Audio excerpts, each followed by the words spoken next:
JKB back with another episode. Today on the show, I'm reviewing the Nintendo Switch Pro Controller. Thank you so much to my girlfriend, my baby potato, my sweet potato. She gave it to me as a gift. Thank you. I mean, this is something you definitely need for your Nintendo Switch. I'm going to make this short and sweet and talk about how it actually feels to hold and why you need it and some of the highlights and some of the negatives of the controller.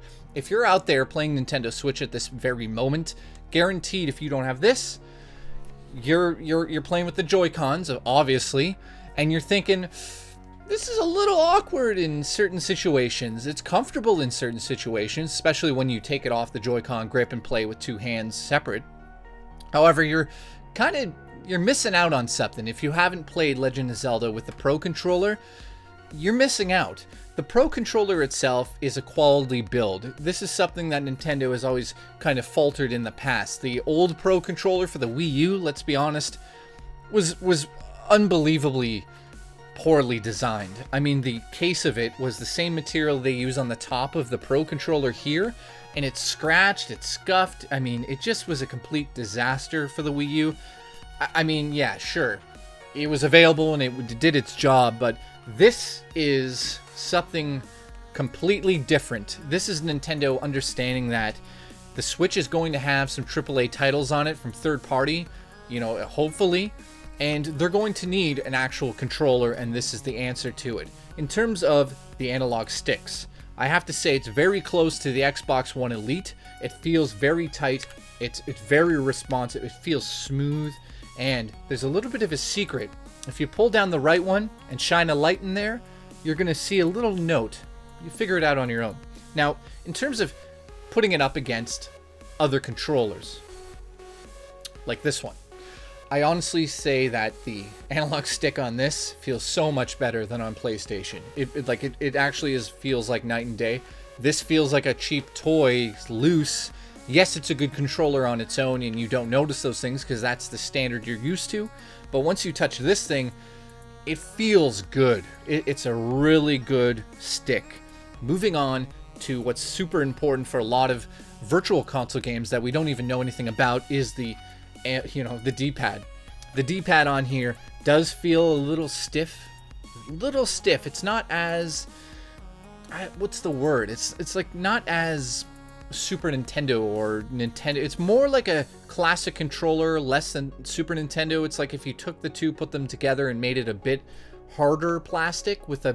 I think it really comes down to what the matte finish is like on your thumb. It just feels different. I'm not saying it's bad, but it feels different. It's not the usual one.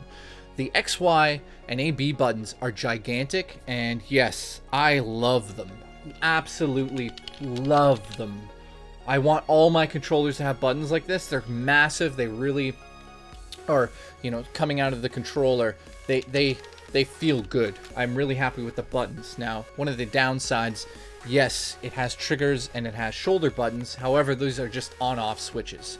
They're not going to be good for racing games. It's just full gas or no gas. It's that simple for racing fans out there. So it's a bit of a disappointment in terms of racing.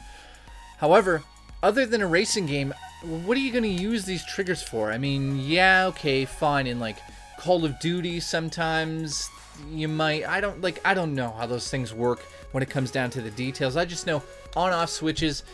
I'm a little weird about that. I wish it had, a little bit of play like the GameCube had, which was cool, but they didn't really utilize that. So I feel like in this, they were just like, who cares? Next up, Amiibo works on it. Of course, you just scan it by putting it onto the controller. It works fine. Last but not least, one of the negatives for me has to be the top here. This top piece, this little panel, is going to get scratched to hell. I mean, putting this in there, yeah, look, every time I just did that, I'm actually putting a mark. Like, I'm not making this up. Unless it's a piece of plastic, there isn't. I took the plastic off the top. I'm being honest, as usual. This is... Doing that with the USB-C, tapping it, is actually leaving a mark on the top of the controller. Like, it's unbelievable. It's scratched.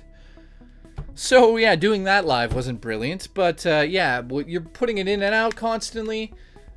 It's gonna get scratched to shit.